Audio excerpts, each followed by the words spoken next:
Today, we are here to celebrate, remember, and honor the memory of Anne Jack. She will be remembered by many here as a beloved friend, but to me, she was my mother. Her life was an inspiration to me, and I'd like to share my memory of her with you all. From as early as I can remember, Anne Joy Jack has been a bedrock in my life. I always thought of her as a fighter. From the moment I was born, she served both responsibilities as a mother and as a father. She was there to pull me back whenever I strayed, and she was there to push me whenever I was hesitant to do right. And though she suffered physically from an impaired ability to walk, and even as she became extremely sick towards the end, she was always ready to stand tall against any situation that came up against me and the rest of my family. The who and what were never in question when growing up with my mother. What I always wondered about her life was how and why. How do you fight on when everything seems set against you? How do you keep walking through heavy waters of life that always seem to resist your progress? Why keep going? Every now and then, I used to dwell over the bad hand I felt life had dealt her. She used to tell me about the mischief she used to get up to with her siblings growing up, about all the different countries she visited, and all the adventures she had before I was born. And yet, all I could think of was her now having to always be in the shop, barely being able to travel because of her ailment, and having to take care of me. I was always focusing on the negative, and I remember thinking, perhaps selfishly, that life would in some way knock me down too.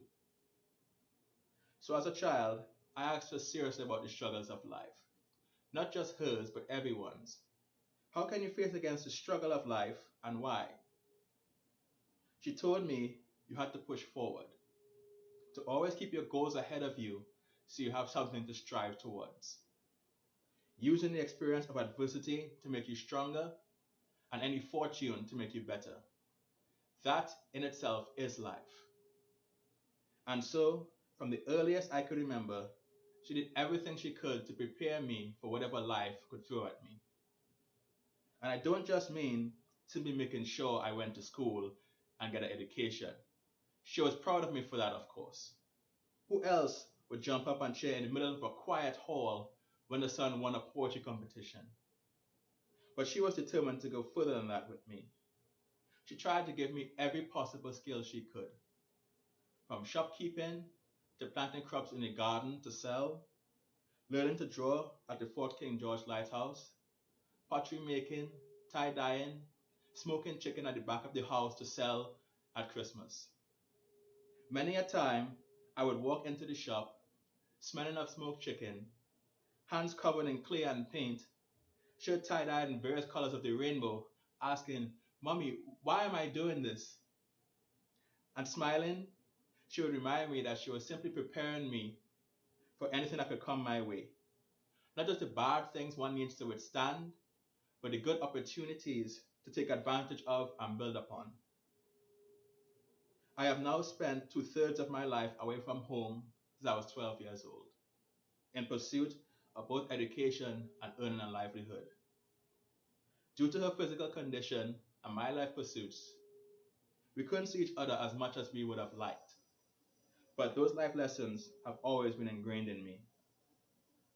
Things I can cherish in moments of accomplishment, and things I can turn to whenever I feel lonely and abandoned. And now, when I think back to my fears and doubts as a child, the truth should have been obvious from the start.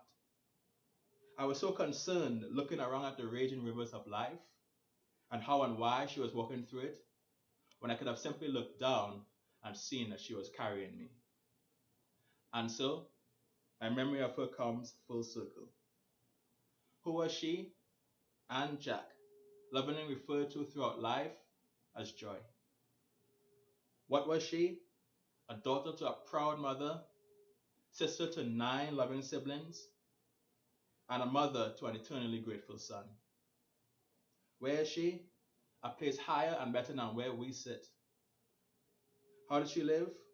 With perseverance and a fiery spirit so strong, it illuminates the deepest of shadows and the darkest of storms. And why did she live?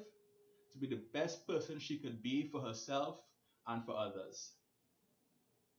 And if I believe that in life she was there for others, I have to believe that that holds true even now.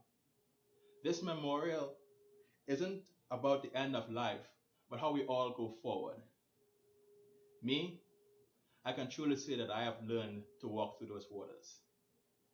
To all gathered, I hope you can find inspiration not only to walk through those waters, but to teach your children how to walk through them as well. And to you, mother, you are in a place where you don't have to fight anymore. You can rest. And where you are now, you don't have to walk anymore because now you can fly. I love you, Mom, forever and always. Thank you for everything. Your loving son, Karen.